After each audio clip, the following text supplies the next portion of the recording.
All right, welcome to the week 4 recap for the unnamed Dynasty League podcast. Maybe if Squibb ever joins tonight, we can figure out a name for the league and a name for the pod. Therefore, but let's just go right into it.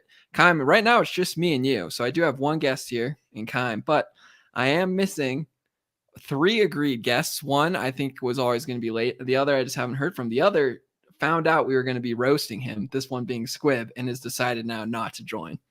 So I don't know. What do you think of this? I don't know. I think it's time for Squibb to get in here. He and I were together this weekend and talked quite a bit about the league. So I think he's got his takes and his opinions, and I think it's time for them to be heard. I think he might be the one viewer watching us right now. He's playing his own little prank right now. I'm not sure if it's someone else watching. I'd be surprised because no one's ever watching live. But Squibb, now I know you're out there listening. Why don't you go ahead and hop in here so we can talk about your trades. We can talk about the league name. We can talk about how your team continues to do what you want it to do. You know, it's all fun and games in here. Yeah, I think he's gonna play. He's gonna play a little hard to get, but how about while we're waiting for people to join, how do you feel like your experience is going thus far? I've really enjoyed it. My other 2 leagues, my teams are pretty terrible. I got auto drafted in one league, and my other league with my college buddies is really bad too. And that team was projected to be good, just a lot of underachievers. Looking at you, Steelers. And so this league has been a lot of fun for me. I feel like I'm a little bit stuck in the middle in the long term, but like to see my team performing. And being 3-1 is a pretty good experience. So can't complain too much. Your team, of course, is take your pick. And we've been roasting you for weeks because you've named your team after a couple bench players. But the Steelers seem to have finally gone. I don't know. Have they officially confirmed it yet? They've gone the direction of Pickett. You would think. Every report is out there. Knowing Tomlin, it's not going to be real clear until the weekend, but it's going to be Pickett. And Steelers will probably be 1-7 going into the bye, which I told you midway through the Browns game, Josh. Yeah, well, I seem to remember an impassioned argument we had about whether the Steelers or the Patriots were worse, and right now they're both. Well, I believe you weren't saying this. The Patriots were worse. You're saying they were the same team, not the same team. I thought they were very similar, and I thought the Steelers would beat the Patriots, which therefore meant that I think the Steelers would have roughly a better record. And I still hold to the fact that I think if TJ Watt played in that game, the Steelers probably win it, but that's a much longer argument. Well, I hate to end this riveting conversation, but we finally have got him out here. He was in the comments confirming he was the one viewer. He said, a roast is not the same thing as a hit piece. Finally joining the podcast for the first time, the commissioner of the league, Jonathan Goodell. We call him Squibb. How's it going? It's going great. I had to be, fashionably late as a form of protest, considering the name of this pod is very slanderous. So, I had to be fashionably late. As you said, this is going to be a roast. So it'll be interesting to see how that roast actually goes. Yeah, I'm a little surprised that you just chose a generic tank background for the regular image when there's like things like Tiananmen Square. Like there's lots of other choices that you could have used. So I'm glad that you're going a little less controversial this time. I covered all my bases this week. I spent a long time thinking about whether this could be turned back on me, and looks like the efforts were made. But obviously, I picked a generic tank, as you said. This isn't going to be a roast, or this isn't going to be a hit piece. We literally just wanted you on your podcast because every week it just happens to come up that some interesting stuff are happening with your team, and so we want you here defending your moves. I obviously have. I don't know if I would say every week there's something going on with my team, but I guess let's see what you want to try to throw at me, and I look forward to clearing my name because this is totally just a regular conversation and not a hit piece. Not a hit piece. I'm walking into. I feel like I'm the Jon Snow meme where I'm just like whipping out my sword as Josh is the onslaught cavalry army just charging right at me. But does that make me we'll see what happens. No, I think you're just like I don't even know. You might be just like Sansa, just off to the side. We've got our fourth person of the pod slowly loading in here. He said his internet's being weird and not loading, but he will join. So we know Dave is around. But so why don't we start with this, Kym? I'm 0-4. Squibb's 0-4. Which team do you think's doing a better job of building a strong team that looks competitive, that looks like their best effort, while also not winning games? And who's doing it, the least shady way? I'd say Josh is doing a better job of that purely because you're making trades to try and win now that aren't really working. I could not agree more there, Kym. Now, that being said, I haven't been too much on the Squibb tank train. Not really a concern of mine. I think our two trajectories are the complete opposite from one another. So it's not overly a concern of mine. Frankly, I'll take another win if I can get it right now. But I am monitoring a little bit just for the loss of draft pick that could come into play here if he gets too shady. Interesting. I didn't know there was a loss of draft pick was being tossed around. I thought that was the rule. Whatever the rule is for tanking, I'm paying attention. I didn't realize that you weren't allowed to tank. All I know is I'm at least making it look good. So I'm making bad moves. Yeah, I guess you could say. All that. Right, let's get into it.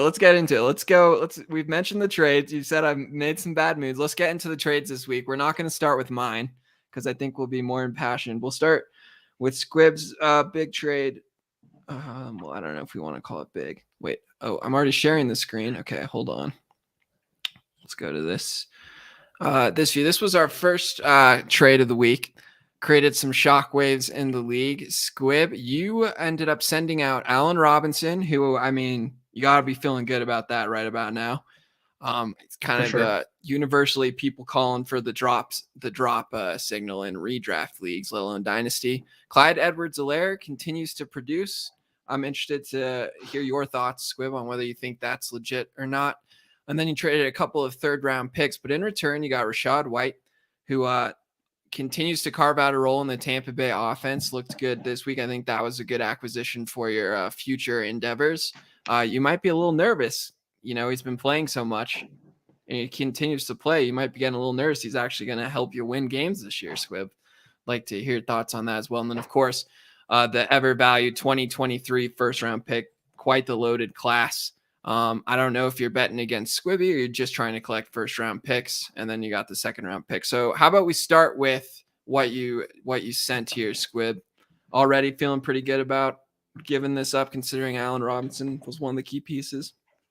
Definitely not missing Allen Robinson too much. Although I guess in another sense, if I was deliberately trying to lose games, he might be the perfect person for my team. Clyde Edwards-Helaire is kind of he's a unique situation. He's like still kind of in a committee, but he seems to score like 2 touchdowns every week.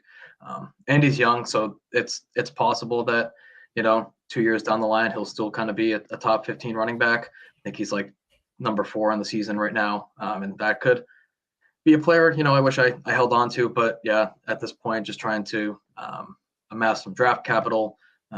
Especially for, like you said, a pretty good draft class next year. So not necessarily anything like Squibby specific. I know he has a few older guys on his team, so he's kind of trying to compete right now with guys like Kamara, and I forget who else he had. But yeah, Rachaad White, a little surprised that he's already kind of carving out a role. We know Tom Brady's reputation for rookies, and it's not very good. But I was viewing that as more of a long-term, lottery ticket, whether it's a year or so down the line and Fournette's not with the Bucs anymore, and he can kind of step into, more of a workload. But yeah, I guess surprised he had a really good game on Sunday. So yeah, that'll be interesting to watch. Yeah, I think this works out to be a pretty good trade for you. I think you won this trade. Kym, I want to know, because you were part of this. There's some interesting emojis on this trade. We've got a poop emoji, Kym. You're one of the ones that put that there. The missing internet boy, Dave, also another one. And then, of course, myself. And then we've got the thinking emoji. This one isn't Kym, but instead it's Mikey being the difference here. But Kyle, what's up with the poop emoji here on this trade? I was following trends. Okay. I would not consider trading to be something that I'm like it's my absolute strongest suit. It's something that I think I'm dabbling in more in a dynasty league than I ever have previously. John Moyer and I have made quite a few trades in our other league that have often propelled me to a season victory, but this one's a little bit different. A lot of people that we don't necessarily all have strong relationships with, some strangers coming together. So I like to just kind of add fuel to the fire where it's necessary. So when I see a couple poop emojis thrown out there, I'll follow suit. I think a year down the line, this trade is just going to be viewed at based on two things: how CH continues to do.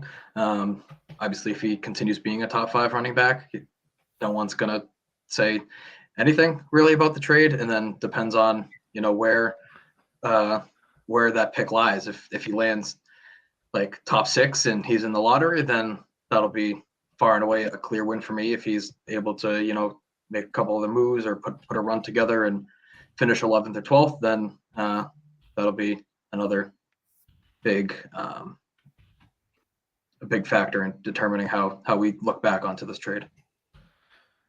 Yeah. So that's trade 1. I think you did, for your stated purpose, you did a good job. I think with the way CH is performing for Squibby's stated purpose, he did a good job.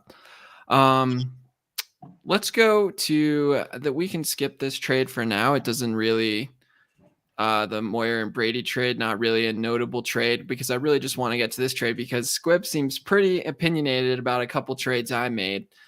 So let's start off here with the first one. I sent out my 2023 second, which Squibb has dubbed the top 15 pick, which at the moment is fair. And in return, I received Jared Goff. So Squibb, what makes you think this is such a horrible trade for me?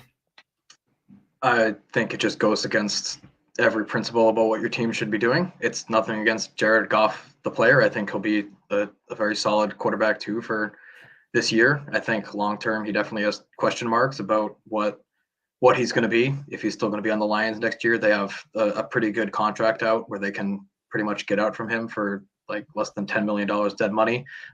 And at least at this rate, they're headed towards a top 10 pick, as well as having another first round pick too. So if they wanted to, make a big move, go up and get Jameson Williams, old running mate, get Bryce Young, or get another stud quarterback like that, I just don't think that the Lions view Goff as the long-term answer. So I think long-term, he's really good for a win now team, especially with their offense looking electric. But I just really doubt that that's going to be the case. I think he could be kind of headed towards a Jimmy Garoppolo career trajectory right now. And yeah, you're 0-4. You have Moyer's, the pick that Moyer gifted you, which is also looking like it'll be middle of the pack. He's had a couple good weeks in a row, but you have that along with your own pick. I just disagree with the premise of trying to throw a second round pick out the window and try to compete now when your team has not shown any ability to do that so far. I think you should be steering into the rebuild rather than trying to fight it. Dang, for a second there, I thought we had Dave, but it looks like he's dropped again. Hopefully he eventually is able to get in. Shout out to him for all the effort he's putting in trying to get in here. I'm not sure it's going to work out. I just have a simple question for you guys. What is the Lions' problem right now? Is it their offense or is it their defense? I mean, no one's going to say it's their offense, but can you also say with their confidence defense, that right? Jared So Goff, you think they go into this offseason with a horrible defense and an elite offense and go, let's replace the most important person on our very elite offense. That's certainly going to fix our problems. It's not going to fix the problem, but I don't think they view Jared Goff as the long-term answer. He was never going to be when they traded for him. They received 2 picks to basically take on his $40 million a year contract. I think they'll go into this offseason. They'll be like, do we want to pay Jared Goff like $150 million over the next 4 years? Or do we want to get out when we're able to, from a financial perspective, and get a quarterback of the future that can hopefully lead this team for a decade. Granted, it's the Lions, so even if they did go up and draft a quarterback, I mean, I wouldn't necessarily bet on him, but I think moving on from Jared Goff is just the way to do it from a team building perspective, regardless of, I mean, you're right that the defense is the problem right now, but getting a quarterback on a rookie contract when you're still able to and you have the extra draft capital, that certainly helps by being able to spread the money around. Well, week 1, of course, goes to me, puts up the highest scoring points in the week this week at QB. Will be really replaced Jared Goff. Kyle, what do you think of this trade? I'm stuck in the middle on this one a little bit. I agree with Squibb in large part. I don't think it's a move you needed to make, and I do think you should be steering into the rebuild. On the other hand, like there is a very real path to Jared Goff being a consistent QB2 for a long time. So if that's what you're looking for out of him, I think that's great. I don't see him necessarily being a QB1 long term. I have always said that when somebody asked me for the definition of a system quarterback, my answer has been Jared Goff. I think he excels when the plays are done the way they're supposed to be. I think that's why he was solid in the McVay offense. And maybe it says something to what the Lions are doing offensively. I can't remember their OC's name. I know Deuce Staley's the running back coach. But that would be my overall take on it. I would tend to think that it wasn't a worthwhile trade for you there, Josh, but I will withhold final judgment for a little while. We will see. I am 0-4, but I still think, especially the way my team has performed these last 2 weeks, I am a top 50% team in the league, and I think I needed to replace Brady long term. This also gives me the freedom to use both my first round picks next year to get a running back, which I think earlier I was not going to be able to do. But let's go to the other trade. This one, by the way, got a couple thinking emojis. Presumably, I'm gonna guess Squibb thought it was too good for Janiga, but I'm not sure. No, I think price wise, the second round pick's about right. Like I said, it's not Goff specifically. It's just Goff in the context of your team, where you're at, the draft capital that you already had available. Like, I think if this was something that like Tony or someone made, where he only really has Geno Smith and a questionable Zach Wilson, like I think a move like that where he's already got the rest of the team, he was week high this week, like I think if someone else had made that move, it's not necessarily about Jared Goff specifically. It's more so just given your team and in your current situation. I think it is good for Janiga to, try to sell high as much as he can with all the hype around the Lions offense right now. He's another person who's kind of more future oriented than right now. So adding a pick, whether it ends up being top 15, top 18, whatever it is, definitely I think makes sense for his perspective. Well, let's move on to the other trade, which I made with Kime, which got a face palm from Dave. Unfortunately, with Dave's internet, he's continuing to try and join the stream, but I'm not sure Comcast is playing along. But we can talk about this trade, Kime. This trade, pretty straightforward. A tight end for a tight end, a running back for a running back. Kime, what motivated you to make this move? I know you already have an elite tight end. Yeah, well, he hasn't performed the last couple of weeks. Squibb and I were actually talking about that this weekend, that while it was potentially trending down, but he played really well through the first 2 weeks, and I think that the Raiders are just still trying to find themselves a little bit. So I'm not overly concerned long-term, especially because he usually is a receptions guy, so he shouldn't need to be touchdown dependent. But I made this trade after last week, Josh, when you were on the podcast talking about all the different tight end issues that you've been having, and I felt like Tunyon has been somebody who is going to put up somewhat consistent numbers, not elite numbers by any stretch, but fairly consistent. He's somebody that I think Rodgers trusts. And Kmet is somebody that still has hype around him, I think, to some extent, not for this year necessarily, but I think long-term people still view him as a solid tight end option. So that was kind of what led to it. And then you and I have been in discussions around running back versus receiver trades for a little while, and this one seemed to make a lot of sense. I think that you get a little bit more future value with Montgomery. and I get a little bit more stability with Zeke. And I think that he's looked not great, but I think potentially we'll see him, at least get into the end zone a couple of times. He'll put up 10 to 15 for me each week. And it's kind of just what I was looking for there.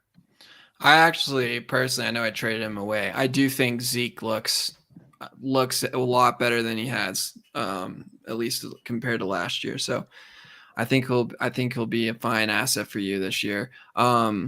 Now, Keim, of course, is going to play it like he thinks the trade is fair. I don't know if that's what he actually thinks, but with me sitting here, I think that's what he's going to say. But I know Squibb also thinks this trade was horrible for me. So I'd love to hear, again, Squibb, why not a fan of this trade.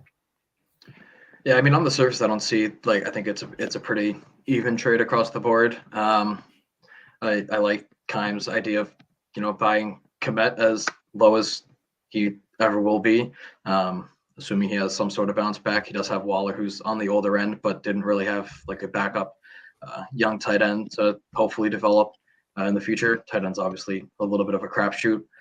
So it's not necessarily the trade itself. I think in terms of the pieces that were exchanged, I think it's pretty fair across the board. I think I'm just someone who's never really been much of a fan of Montgomery at all. Going back a few years, he had the one really good stretch where he ended as running back 3 over the last 4 weeks of the season, right in time for the playoffs. And I think he's kind of been, from a fantasy perspective at least, just kind of riding that momentum that everyone kind of remembers from that stretch. And kind of, I don't know, he's always been kind of average at best.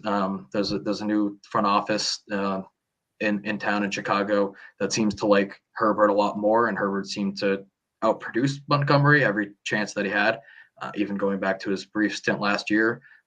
And it is a contract year for Montgomery, so I think there's a very slim chance that he re-signs in Chicago. I think next year he's probably headed towards, I don't know, something like Miami, something like that, where he's going to be just in a committee. So I think on the surface, trading Zeke away and getting a younger running back, I think is a good move for you, because as I said, I think you should be trying to turn some of those older pieces into future value. I just personally am not a huge fan of Montgomery. But I think the trade itself is pretty fair. I thought this was a pretty fair trade. If I'm being honest, I thought as soon as Keim suggested this trade to me, I thought it made a lot of sense for both of our teams. For me, I just needed a tight end that I could have some faith in playing every week. I know I'm selling low on Kmet, but obviously I cannot start Kmet ever right now. Tonyan is someone who I can start week in, week out, especially as he continues to ramp up from his ACL tear. I think he's going to be a very key part of that offense, in an offense that's lacking a lot of chemistry with Rodgers. I think Tonyan is proved to have that. Zeke, I said, I think he looks good. Montgomery, I think I completely disagree with your stance on Montgomery. Squibb, he's always been one of the most efficient runners in the league, which is always undervalued in fantasy. We see Nick Chubb overperform his draft price year in, year out. I'm not calling Montgomery Nick Chubb, but Montgomery that's a lofty comparison. Montgomery is one of the most efficient running backs in the league. Khalil Herbert is not significantly better than him. We saw Herbert with the full workhorse load, his efficiency dropped significantly. For both these running backs, I think best case scenario would be them splitting the backfield, which is what I'm hoping for. The front office has showed that they are team David Montgomery, as they gave him the job this year. And also, like you said, he'll be on to better pastures next year. I think he'll still find himself in a solid back roll split, specifically as the early downs guy in the goal line back. So I think Montgomery is an undervalued fantasy asset. So that's why I like Montgomery, and I like Zeke as well. But just with where my team at, I'm trying to do a little buying, a little selling at the same time. I think the overall thing about this trade that I liked doing with you there, Josh, is I don't think this trade is going to be groundbreaking for either one of us. It's not going to ruin either one of our teams, and it's not going to put either of our teams necessarily over the top. It just filled what we wanted, even whether it made us that much better or not. Yeah, I think I agree. I think that it seems like Squibb's problem is more with the Goff trade, just as it doesn't make sense for my team as is. But you got to keep in mind, trade, I think is pretty fair. I have a QB who's in the middle of a divorce. because he came back to football after retiring. Hasn't been performing well until this week. I had to get another QB, I think. I mean, unless you're a believer in what Cooper Rush is doing, which maybe I am actually, as the more I watch it. I don't know. But let's go ahead and go into the recap.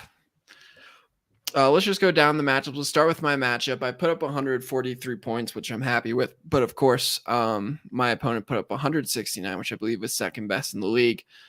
I don't know what to think of JB's team, guys. I thought this was a matchup that I could win heading in. I do not. Let's see. I do not believe JB has scored a significant amount of points this year. It looks like 525. So yeah, he's right in the range with Ryan, with Moyer.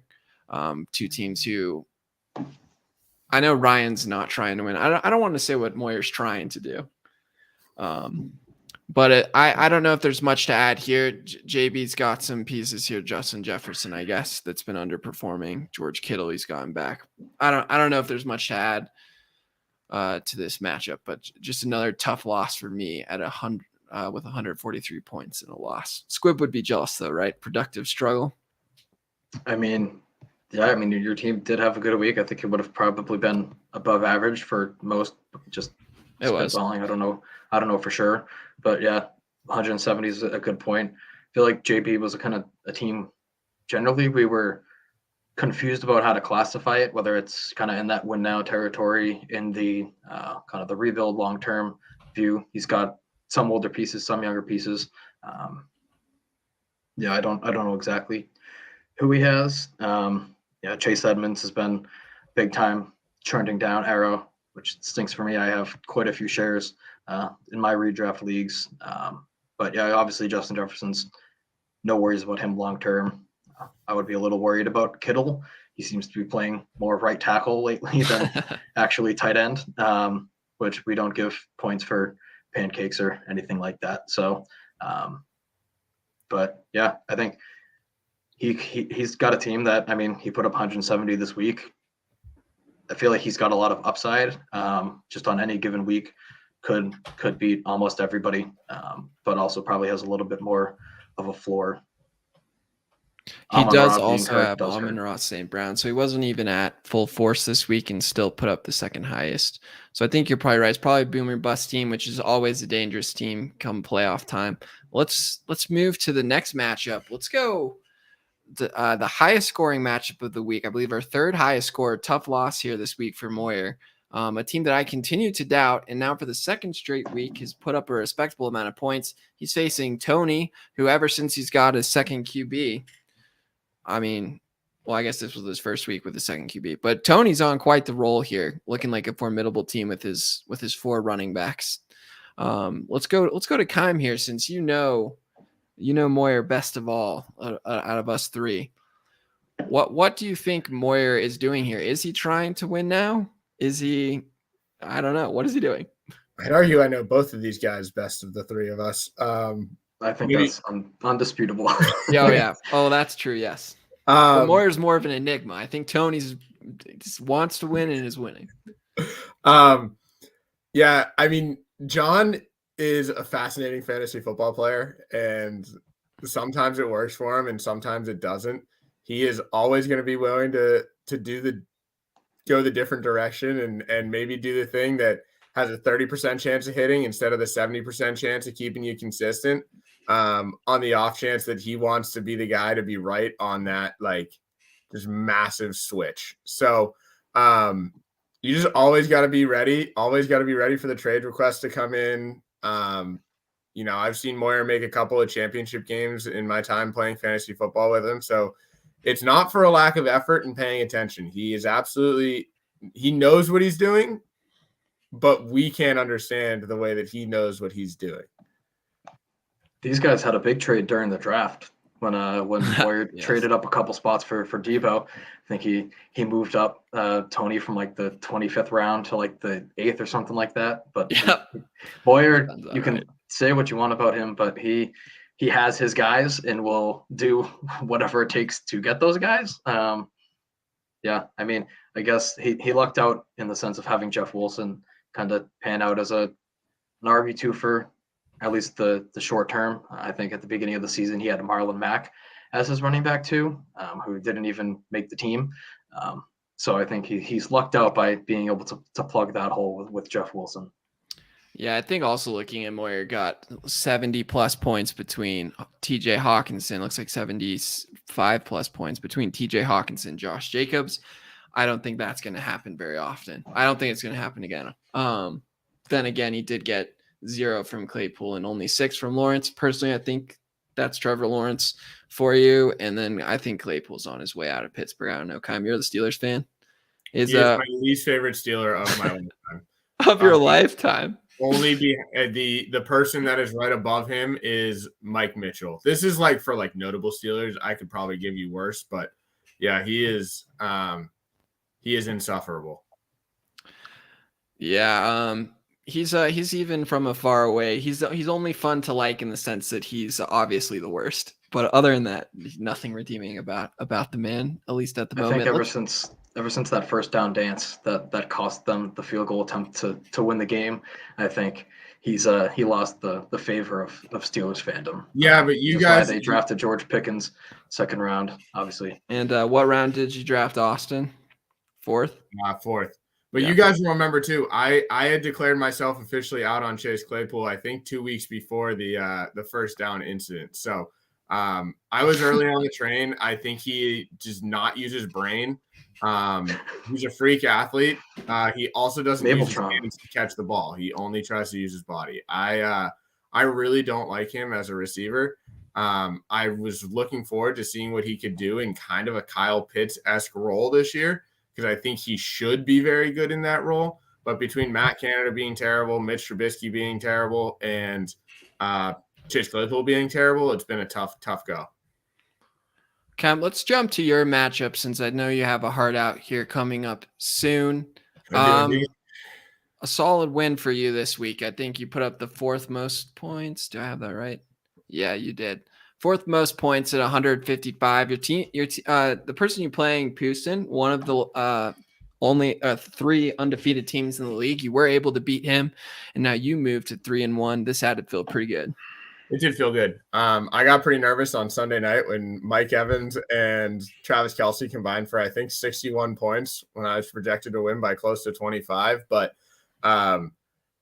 it's a good reminder that if you have the number 1 receiver and the other person has the quarterback, you're usually in pretty good shape, because you're going to get a lot more points out of the receiver than they are the quarterback if the game doesn't go well. And realistically, if the game goes well, you're probably still going to get more points. Especially when said quarterback should not be playing and should be getting Tommy John surgery, because he is awful. All right. I just one quick thought on this game, and then Squibb, I'll get your thoughts on how Keim's team is doing here. Pustin, we talked a lot about, we've made some jokes at his expense, thinking it's a redraft, not starting 2 QBs. Turns out Pustin only has 2 QBs, and they are Matthew Stafford, who I think is going to continue to struggle until he gets Tommy Johns, and Kirk Cousins, who unless he's playing at 1:00, doesn't seem to show up. I think there's some real concerning signs for a team that kind of went all in this year. But Squibb, what did you think of this matchup? Yeah, I mean, it's a very big matchup. Great win for Keim. I think pretty much everybody would have these two as probably 2 of the top 4 teams right now going into this week. I think it's probably, I would have Keim for sure.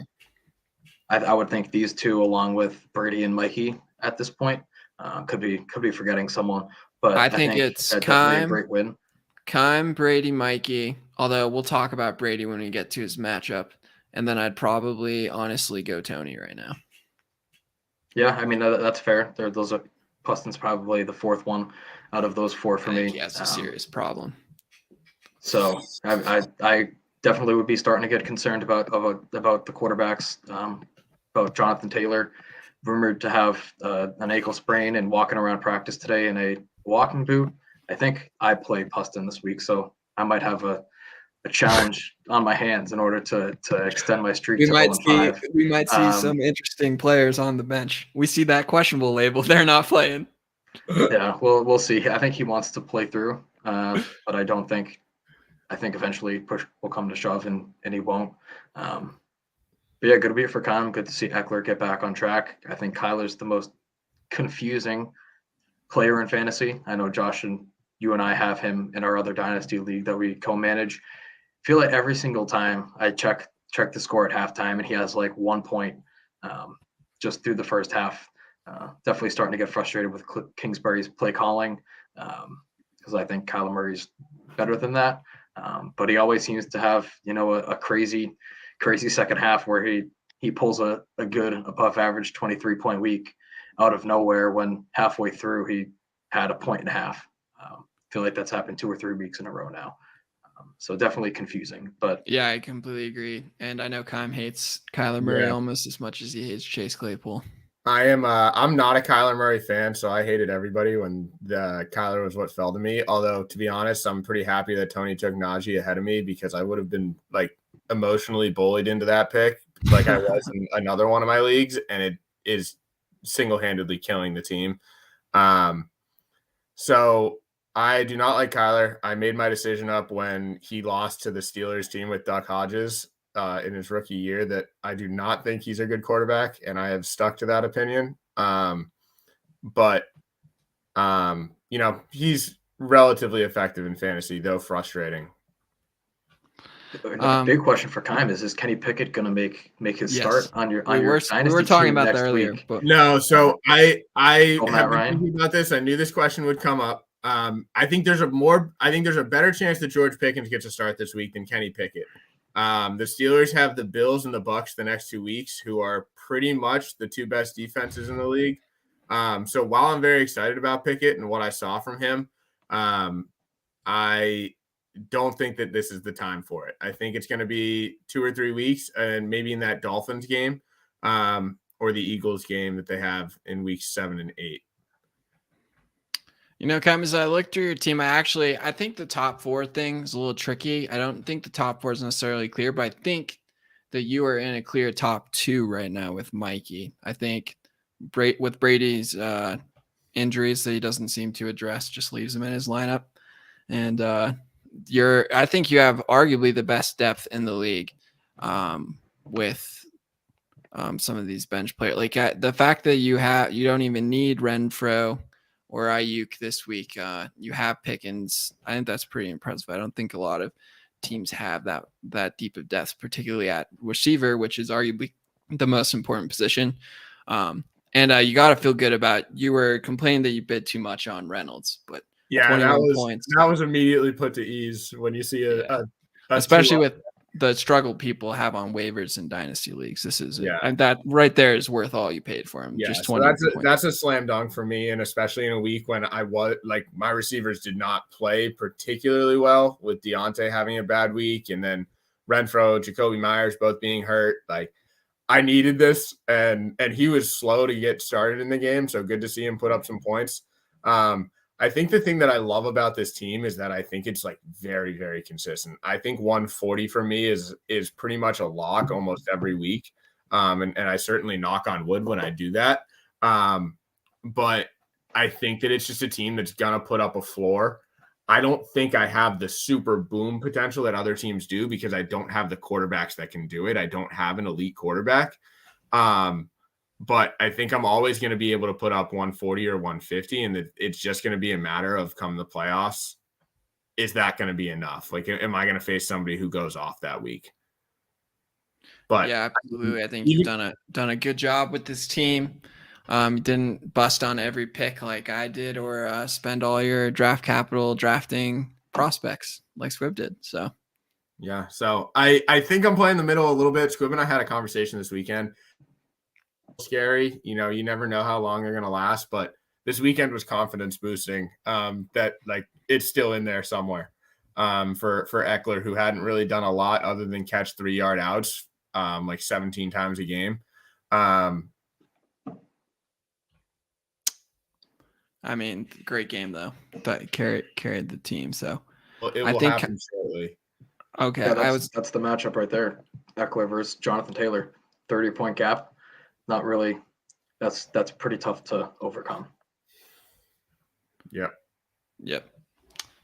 Jonathan Taylor, I do think will pick it up. I don't think that's one of Houston's problems, but QB is definitely he's playing with 1.5 QBs. I mean, you all know my frustration with Stafford at this point, but and I am fellas, I gotta bounce from here. It has been a pleasure serving my time with you. And in a tribute to a former Steelers receiver, I have to show off my new T-shirt. It's Jesus at the Red Rocks, one night only, to support the Antonio Brown tweet about how his biggest regret of his playing career was not watching himself play. It would have been like seeing the Beatles or Jesus perform live at the Red Rocks. So go Steelers, even though I think at this point I have to say that I want them to keep losing. I pretty much want Squibb's fantasy team to be my real football team this year. So okay. Have a great night, guys. See you, Cam. See you, Cam. All right, Squibb, we'll finish out the matchups here. Okay, that I guess I have to remove Cam from the stream. Okay, we'll get to yours. Did we already do yours? No, we haven't. Not yet. I think we have. We'll get to yours last. We have 3 more matchups. We'll go into. Did we do Dave? No, we haven't even done this one. Battle of the Undefeateds. Mikey, the last undefeated team in the league, not even here to celebrate for himself. Indeed. Brady has some problems. He keeps starting Keenan Allen. The only time he benched him was when you explicitly told him to.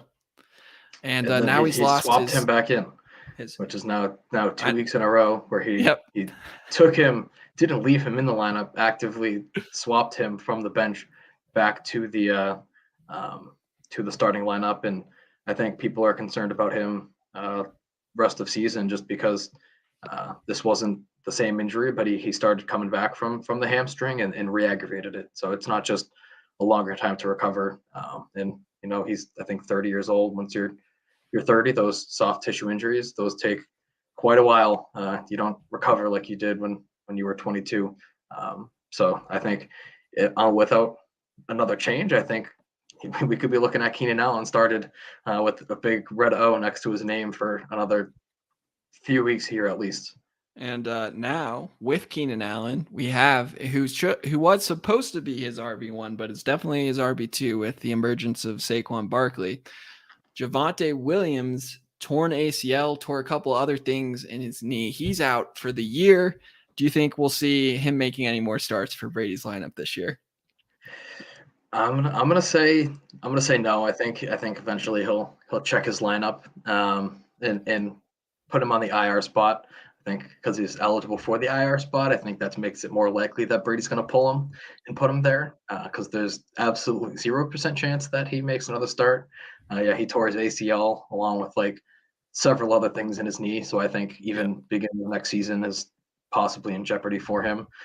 So I think he might try to take advantage of the IR spot and get him out. I mean, Brady's team should be one of the best teams in the league. He hit on quite a lot just on his bench alone. Njoku looks like a great pick. Donovan Peoples-Jones only going to get better whenever Watson comes back. Alan Lazard, our target one right now, which I'm actually a little surprised about in Green Bay. Thought it might be the running back position. But Alan Lazard, he would have looked really good in that like wide receiver 2 spot or whatever it was instead of Keenan Allen. Yeah, Isaiah McKenzie, who could see some targets this week. I don't know where he is at in concussion protocol. The league's definitely going to be locking down on concussions after the Tua incident. So I don't know what will happen with McKenzie, but also Damian Harris. So he's got a solid third QB, but he's built himself a pretty good team. I think he's gotten a little cocky here, and I think he doesn't care enough. So Brady, you're 3-1, but you probably. Actually, I shouldn't say probably because Mikey's team's pretty good. But I've got some concerns with Brady, not necessarily his team, but we'll see. I don't think Brady will watch this, but I hope he hears it and steps it up. Brady and I like to roast each other, so I can say that kind of stuff. Now let's flip to the other side. Mikey, not here again to talk about his team. Now, I just like for the record, I would have beat both these teams this week. So basically, I'm an undefeated team, right, Squibb? Yep. You're basically undefeated. Basically undefeated. Hypothetically, beating both of these teams is worth erasing your own for start to 4-0. So yeah, it's like Abu Dhabi 2021. Oh gosh. Okay. We'll call it. Let's not talk about that. Now I was going to say I thought that he didn't start Damian Pierce, but it looks like he did end up swapping Pierce in. I I must have think done it for it's back Madison. to Damian Pierce season. I don't Yeah. think Garrett Wilson met the what was He it, didn't 20 even point start threshold. Garrett Wilson, did he? That's a rough look for Garrett Wilson's season. Wait, where is Garrett Wilson? Am I Especially missing him? first week with it. He's right there. No, he only had 8 points. Wow. He's to the 30. I mean, I'm throwing out the fraud alert for Mikey here. You can't name your team season anything and then not start that player. Once you dub someone, it's their season. You got to play him for their whole season. First week with his long-term quarterback too. So that's interesting note. Maybe he's got a little less confidence in Garrett Wilson behind closed doors. Worried about the relationship with Zach Wilson and putting him on the bench because of that. Maybe he might be. I don't know.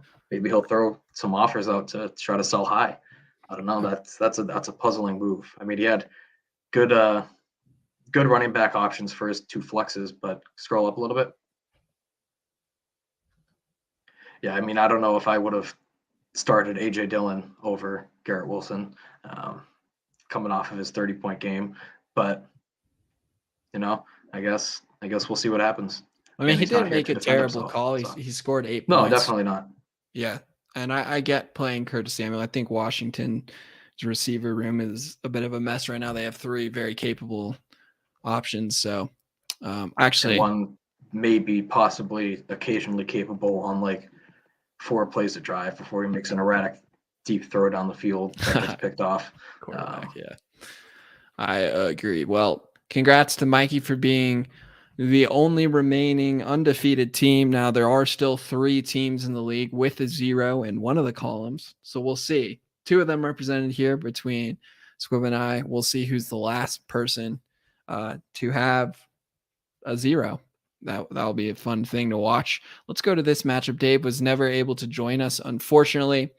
Puts up the lowest score of the season by a he's got the front runner for the superlatives that we'll do at the end of the year in a superlative podcast. He's that's a pretty low score. That's going to be a hard one. That might be hard to beat. That's going to be very hard to beat. I mean, Wentz played bad. Akers played bad. Cooper played bad. Davis played bad. Kyle Pitts played bad. Matt Collins played bad. I mean, his good players got 13, 12, 18 is good, and 12 again. So just tough looks all around. Kyle Pitts is an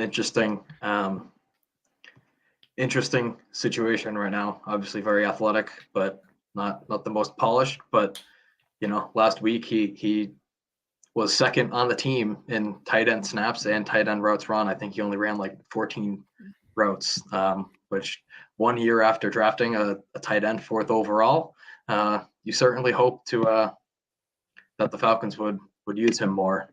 But definitely big trending down arrow for Kyle Pitts. Yeah, this is just an offense that wants to run. I'm not sure, Squibb, Pitts is like I was going to say Drake London also had a horrible game this week. It's just a team that's running the ball a lot right now. Even after they lost their starting running back, they continue to run. Now, I don't know if Pitts is really, because he's basically a wide receiver, only in there for pass plays, which is why he's starting to lose playing time. But yeah, I mean, if I'm Dave, I don't know what to do with him. You obviously can't trade him. You can't sell him. Yeah, you're kind of stuck holding the bag. I guess you could trade him for Robert Tonyan. You could, yeah. That would be something. I mean, yeah, I think Dave's kind of steering into the rebuild right now. Seems to be him and I who are going to probably be jostling for the number 1 pick in this draft. Don't count me out. I haven't won a game. I don't know, man. You're 144 points talking about how you're beating both of the undefeated teams. I don't know. We'll see. So I think at this point you just got to hope that I don't even know who their coach is. Arthur Smith. Yeah, I hope that he gets fired in the offseason, that they bring in a quarterback in the draft, and just the new system will be able to use Pitts better next year. I think, yeah, definitely in redraft, he's probably not even top 12 at this point. So, yeah, you just kind of have to hold the bag and hope that you don't get stuck with it. Yep, I agree. I think let's move on here to Ryan's team. Now Ryan texted me today and basically said like, I'm trying to lose, I swear. I mean, It's tough to do that when you're playing an 80-point team. An 80-point week. But even so, I think this ranks Justin to the top half, I believe. 141 points. Ryan now moves to 2-2. He trades a QB and lost a QB to that horrible concussion. And still, so basically down 2 QBs, puts up 141 points. I mean, Breece Hall's emerging. J.K. Dobbins is going to be a touchdown dependent running back, but Ravens running backs get touchdowns. Which is just odd considering Lamar's there. Chase, obviously a stud. I hate Metcalf, so no comment there on his performance. I think Squibb would concur, no comment, right? Yeah. Certainly. His antics this week were noteworthy and funny. They were funny. Oh, yeah. I agree. I think we can't count on the Seahawks offense scoring 50 points a week. So we'll see if DK can. He just, when you're a guy like him, can always take like a deep go route to the house. So I guess he probably will have some other 20-point weeks, but probably not based on volume like he did this week. And obviously down there, Justin Fields. Yeah, I was just saying, Ryan is freaking playing Justin Fields and putting up 140. So he played a QB that like I thought almost died on the field, and then traded away his best QB, left after Tua, and then, I mean, Fields is the laughing stock of the league right now. 174 yards, season high. I think 11 completions might also be a season high. I think. Oh, definitely it has to. Despite having a 17 game a season, I think he's on pace right now to have the lowest completions in the season, which is just insane with today's NFL and with the extra game. And he looks bad too. It's not like they should be throwing more. He just looks bad. He looks bad, but also, not the best system. It's looking like not the best situation. So definitely, would have concern for him long term. There are doctors telling Tua to retire. So Janica better hope that doesn't happen. We'll see. Janica does have my second round pick now, which is tracking to be a first round pick at the moment. So even though he won, it's still a win for him this week with another loss for my team. I'm racking up the lottery balls there. I think probably second most behind you. I don't know who has more points scored, but it's close. We both haven't scored a lot. I think I'm second lowest behind just Dave. Yes, and I'm only 4 ahead of you. So, yeah. Where's Dave? Oh my goodness, 450. I didn't realize he's had a couple bad weeks then. Okay, Squibb, finally, your game. I do not believe you had any interesting antics this week. I did actually have something planned. We were going to physically put you on trial, but with the internet troubles with Dave and it just being common, I think you escaped. But I'm giving you this opportunity to explain to everyone what you're actually doing and why it's different than tanking.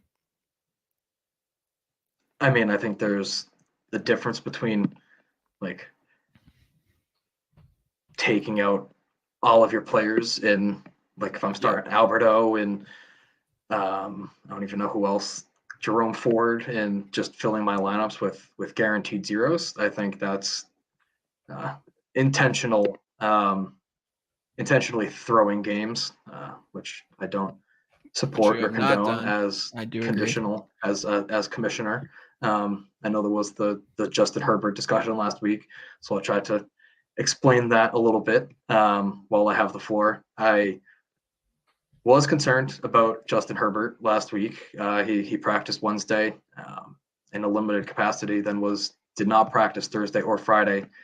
So all week he was tracking towards, not playing. I was texting Josh that Saturday night at like 12:30 in the morning, talking about how we were lucky. Sunday morning, Squibb.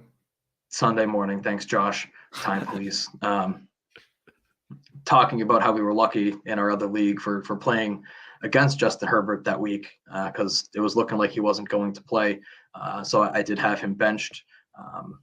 Turns out Sunday at like 12 o'clock or whatever it is, they announced that he's going to get the injection, which I think is crazy considering the Chargers doctor's history. But he decides that he's going to get the injection and then play. But at that point in time, I after church was out to eat, so I did not. I had like 3 minutes to change all of my lineups, so I did not get to throwing him back in the lineup. But it was in no way a intentional starting deliberately benching Justin Herbert. I sat him in some of my other leagues as well, just based on how the week was tracking. And at the end of the day, it didn't turn out to make a difference. I think he scored like 11 points, and I lost by like 20 plus. So yeah, while on the surface, it may look like there might be a little bit of fishiness around it. It did not end up making a difference, and it was not an intentional throw by any means. I can confirm everything he said is true, unfortunately. But yeah, I think that's now like the second or third suspicious thing that's happened. So we're sure about that. Keeping our eye out. What other suspicious things have there been? I've received some texts from you in the past.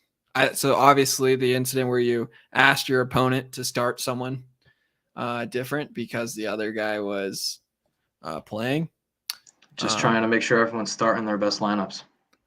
I got this message from you week 1. Yeah, ETN got the memo that I'm going for 5-0 this week, so he's just doing his part. Much appreciated. This I don't remember what ETN did, but something bad.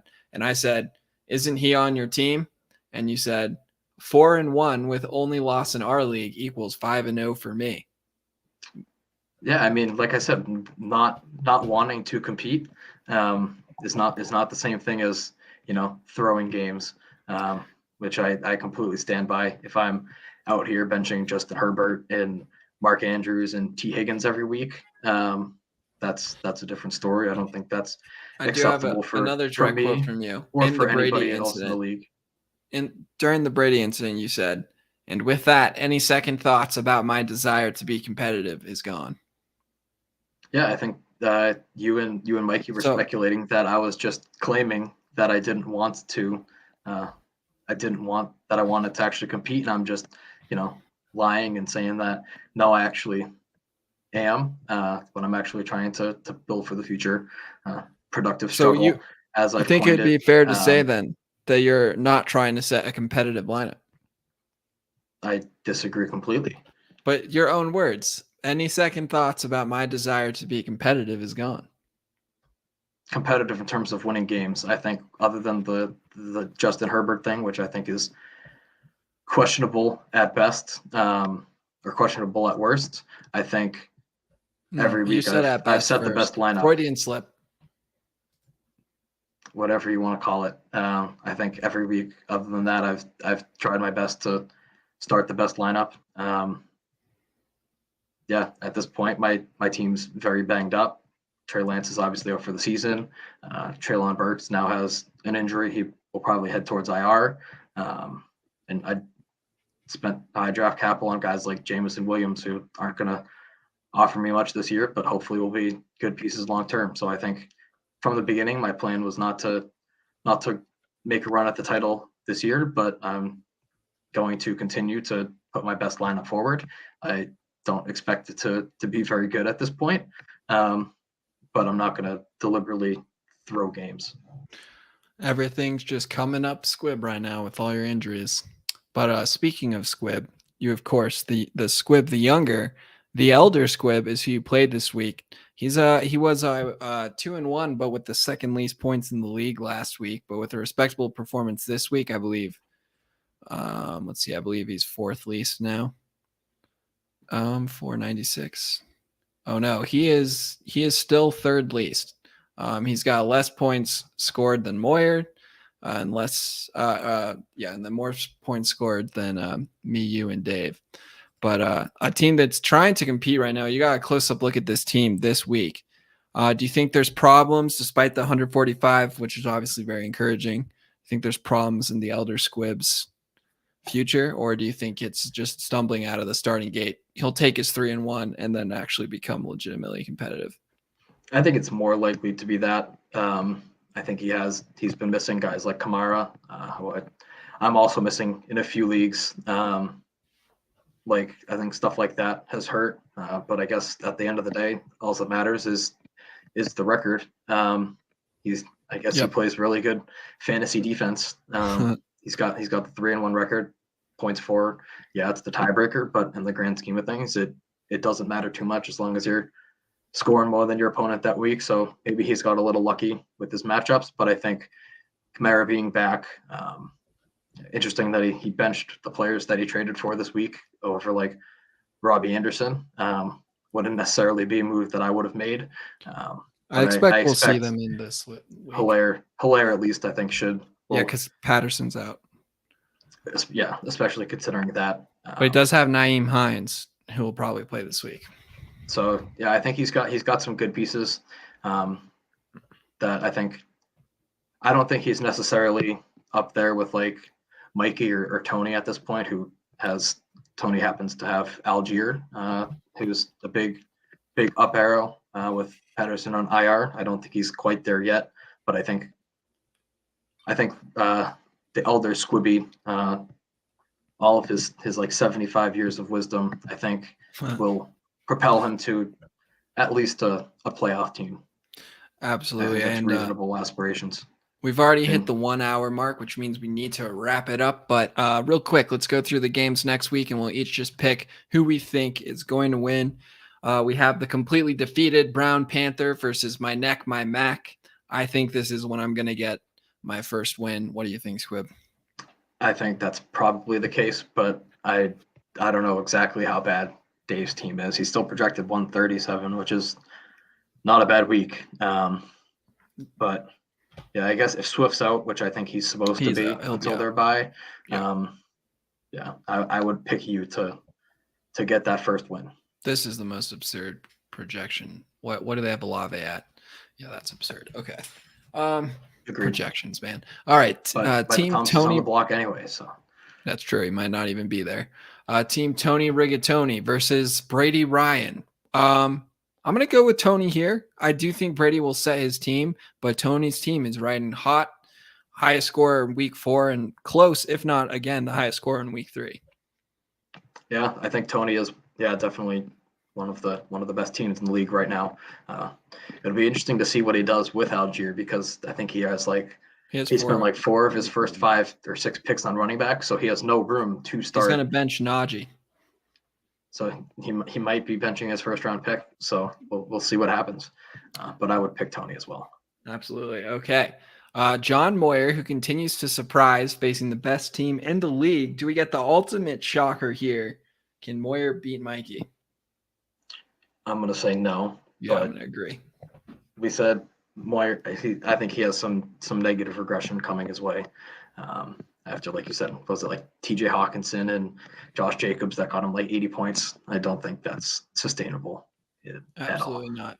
And I think even if Lawrence has a good game, that's only 12-ish more points. Janiga here wants to lose, facing the boom. We've dubbed him the boomer bust team, probably getting Amon-Ra St. Brown back. Huge for JB. I think JB's probably going to take this one down despite Ryan's team's best efforts to go against his wishes and win. I think he's going to fall short this week. JB's going to get the win. Agreed. And then the elder Squibb versus Take Your Pick. I'm going to side with Take Your Pick here. I'm interested to see how Squibby's going to set his lineup this week with a couple solid bench running backs from last week. But he's definitely got an interesting some interesting decisions to make this week. I think, like we kind of said when talking to Kime, I think his team's pretty consistently will be scoring in that 140, 150 range. And I think it'll be up to Squibby whether or not he's going to be able to come up with the right lineup to get him over that hump. I think I would probably lean Kime this week, but I think that's probably matchup of the week. Yeah, I think you're probably right. Matchup of the week. I agree. And that brings us finally to your matchup, Squibb the Younger taking on Houston, who's got a projected high of 159 points this week. Of course, Stafford's overprojected by about 10 points. So we'll call it 149. But I still think either way, Houston's probably going to take this. What do you think? You gonna pull out some tricks this week, or you think even if you did as good as you could possibly do, you still lose? I think that's probably the case. I can't imagine. Without looking at it, I don't know if my lineup will change. At this point, I think You did talk about Taylor. Jonathan Taylor, if he's out, that might make it more interesting than it looks. I guess you I'll don't have think to your replace lineup will Ertz. change? I said without looking at it, Okay. Sherlock. Okay. I'll replace Treylon Burks. No Brady shenanigans going on this week. I think Kenny Nwanku's looking like a great pick this week. Yeah, well, that's crazy projection. I've never seen one that low. That's wild. Half a yard. Yeah, half a yard. What is that? So I think I think this one will be closer than Sleeper's projecting here right now, especially if Taylor's out. But I think with Stafford. That too. What time's Kirk Cousins playing? That might be the deciding. Stafford's gotten How 7-10, 6 points in his best week against a horrible Atlanta defense and good Atlanta offense, which should be fantasy points up the yin yang. He does play this week at 1. It says 11 because I'm Mountain Time. But so Kirk Cousins should have a decent week, I think. Yeah, he should. So I think I'll pick Houston. Despite me, this is not insider trading.